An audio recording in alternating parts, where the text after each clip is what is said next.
उत्तराखंड राजनीति में युग परिवर्तनकारी कही जाने वाली एआई तकनीक भी अब बदनाम हो चुकी है। 2025 के इस पूरे साल में नजर दौड़ाएंगे तो आपको उत्तराखंड नागरिकों के रहने वाले राज्य से ज्यादा एक जंगल सफारी क्षेत्र ज्यादा दिखेगा। उत्तराखंड सरकार जिस एम्बुलेंस सेवा को स्वास्थ्य क्षेत्र में अपने सफलतम प्रयासों में गिनाती है, उसकी जमीनी सच्चाई थोड़ा अलग है और उत्तराखंड भाजपा के भीतर की दरारों के बीच पंचेश्वर बांध बनकर रहेगा। नमस्कार, मेरा नाम है गिरीश और वीकली खबर बात के आज के एपिसोड में विस्तार से बात करते हैं इन सभी खबरों पर।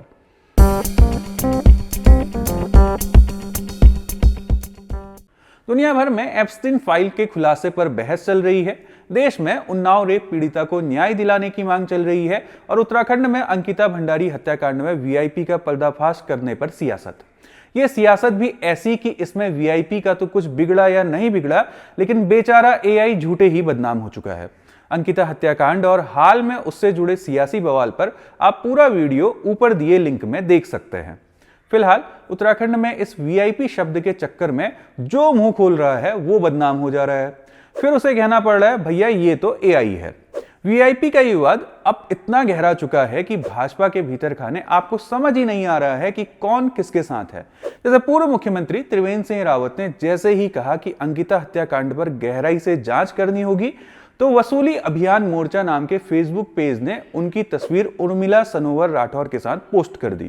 उधर उर्मिला सनोवर भी एक कदम आगे ही हैं। उन पर जो भी सवाल करता है वो उससे जुड़ा एक नया राज खोलने का दावा कर देती हैं। इस हफ्ते महेंद्र भट्ट और दुष्यंत गौतम के बाद वो निर्दलीय विधायक उमेश कुमार पर भी गंभीर आरोप जड़ चुकी हैं।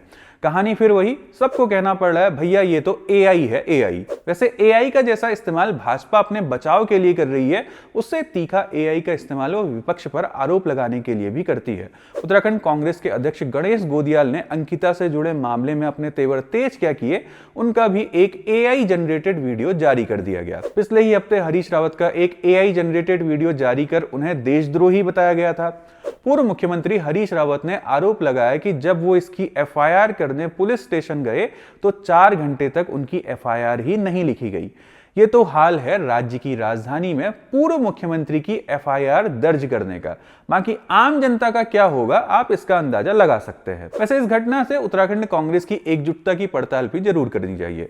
जहां दिल्ली से देहरादून तक कांग्रेस अंकिता हत्याकांड में वीआईपी के खुलासे का मुद्दा उठा रही थी, तब कांग्रेस नेता हरीश रावत अपनी एआई वाली ढपली से अलग राग निकालते नजर आ रहे थे। हालांकि दिल्ली से डांट डपट के बाद हरीश रावत ने अपनी एआई वाली ढपली साइड रखकर पार्टी के अन्य नेताओं के साथ आवाज मिलानी शुरू कर दी है। वैसे पड़ताल लायक तो उत्तराखंड भाजपा की एकजुटता भी है। इतने गंभीर आरोप लगने के बाद जिस उत्साह के साथ भाजपा नेता दुष्यंत गौतम दिल्ली में अपने जन्मदिन पर केक काट रहे थे, वो बिना पार्टी की एकजुटता के संभव ही नहीं है। दुष्यंत गौतम के हौसले का भी जवाब देना होगा। जब सोशल मीडिया चैनल उनसे इस मुद्दे पर सवाल कर रहे हैं तो उसका जवाब देने के बजाय वो उसे साजिश बताकर गृह सचिव को इन चैनलों पर कार्रवाई करने के लिए पत्र लिख रहे हैं। वैसे दुष्यंत गौतम चाहते तो ये इन चैनलों पर मुकदमा दर्ज कराकर मानहानि का दावा कर सकते थे, पर डबल इंजन सरकार का किसी को तो फायदा जरूर मिलना चाहिए, अब वो दुष्यंत गौतम को ही सही। वैसे अगर आप दुष्यंत गौतम का फेसबुक पेज देखेंगे तो उनके हर पोस्ट पर अंकिता भंडारी से जुड़े प्रश्न हैं, लेकिन उत्तराखंड भाजपा के नेता इस पर भी विपक्ष पर आरोप लगा रहे हैं कि दलित नेता होने की वजह से दुष्यंत गौतम को घेरा जा रहा है। अब आप अगर पूछेंगे कि कैसे घेरा जा रहा है तो इसका जवाब न भाजपा के विधायक के पास है और न भाजपा के प्रदेश अध्यक्ष के पास। अब सवाल आता है कि ऊपर से एक दिखने वाली भाजपा क्या भीतर भी एक है? तो इसका जवाब थोड़ा टेढ़ा है।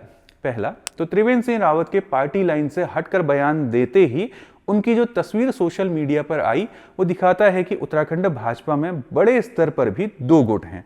इसके अलावा यमकेश्वर की पूर्व विधायक विजया बड़थवाल सीबीआई से जांच के लिए पत्र लिख चुकी हैं। दौराहाट में भाजपा नेताओं की स्टेज पर हुई धक्का मुक्कियां फेसबुक वीडियो में आ चुकी है। पिथौरागढ़ में डीडीहाट विधायक और राज्य दर्जा मंत्री का विवाद सबके सामने है।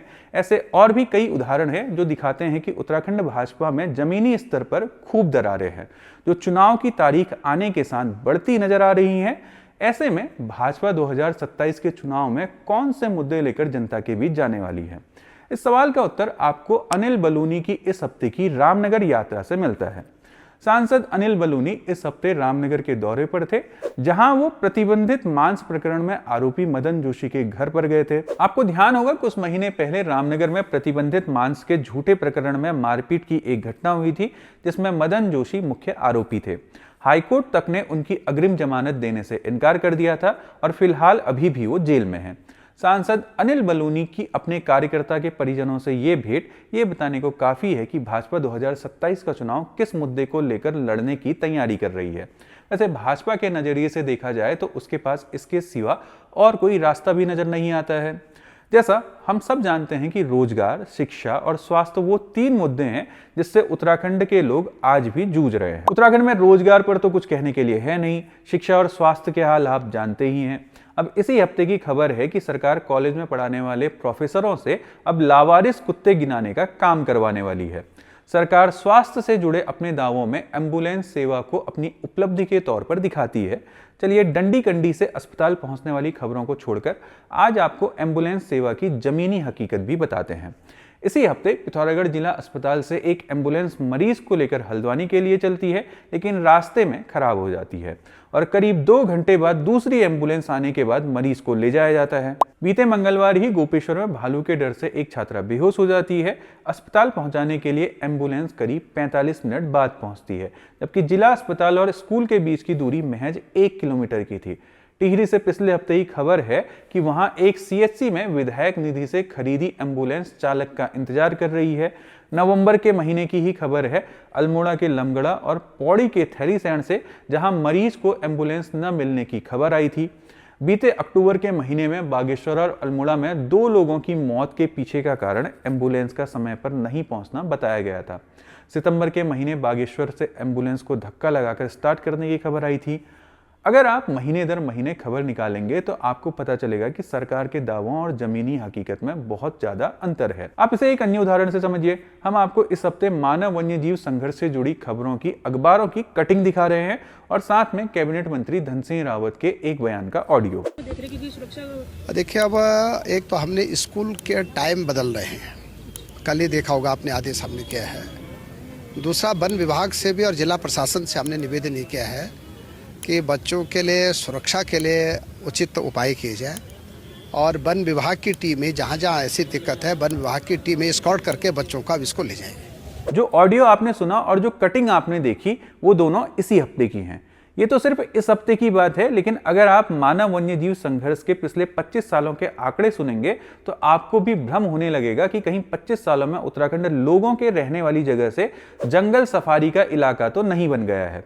उत्तराखंड के आंकड़े तो कुछ यही कह रहे हैं। क्या आप जानते हैं उत्तराखंड में साल 2000 में वन्य जीवों के इंसानों पर होने वाले हमलों की संख्या 56 थी, जो इस साल करीब 540 तक पहुंच गई है। पिछले साल ये संख्या 410 थी और उससे पिछले साल 325, यानी पिछले 3 सालों में हर साल जानवरों के हमले बढ़े हैं। साल 2020 से लेकर अब तक वन्य जीव हमलों का ये आंकड़ा कभी भी 300 से नीचे नहीं आया है। सवाल है हमारी सरकार क्या कर रही है। तो आपको ताजुब होगा कि जिन गुलदारों ने पिछले 25 सालों में उत्तराखंड में करीब 550 लोगों को अपना निवाला बनाया है और करीब 2100 लोग जिससे घायल हुए हैं, उनकी संख्या कितनी है ये हमारी सरकार को नहीं पता है। 2000 से ऊपर लोगों को घायल करने वाले भालू के हमलों पर भी सरकार की नजर तब पड़ी जब इस साल भालू के हमले में मरने वालों की संख्या अधिकतम पहुंच गई है।